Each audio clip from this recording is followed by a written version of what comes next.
जंग में America Ukraine को लेजर गाइडेड रॉकेट से लैस करेगा, जिसके बाद पुतिन की सेना की टेंशन बहुत ज्यादा बढ़ सकती है, क्योंकि अमेरिका के ये लेजर गाइडेड रॉकेट जंग के मैदान में दुश्मन के टैंकों और बख्तरबंद गाड़ियों का काल माने जाते हैं। और द यूरेशियन टाइम्स अखबार ने दावा किया कि अमेरिका जल्द ही इस एडवांस्ड प्रिसिजन किल वेपन सिस्टम सेकंड की खेप को यूक्रेन के लिए रवाना करेगा, जो अमेरिका में 1940 में तैयार किए गए 70 mm रॉकेट का आधुनिक वर्जन है, और इन्हें लेजर गाइडेड किट का इस्तेमाल कर और भी घातक बना दिया गया है।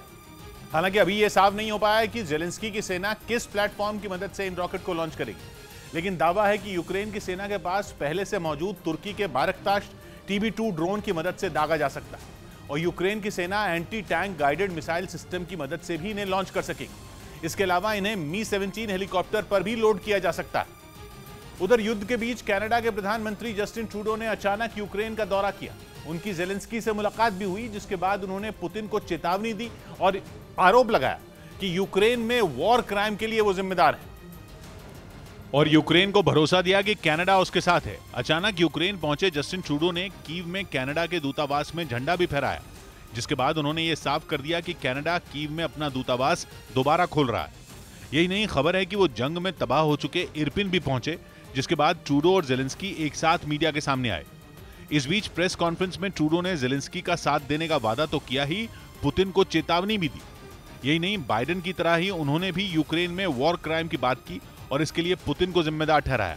It is clear that Vladimir Putin is responsible for heinous war crimes. वो यही नहीं रुके, बल्कि उन्होंने ऐलान कर दिया कि जंग में रूस से लड़ने के लिए वो यूक्रेन को हथियारों की लंबी चौड़ी खेप देंगे। Heavy artillery. Today I'm announcing more military assistance, drone cameras, satellite imagery, small arms, ammunition and other supports including funding for demining operations. Canada के प्रधानमंत्री ने यूक्रेन युद्ध पर अमेरिका के राष्ट्रपति बाइडेन से बात भी की थी।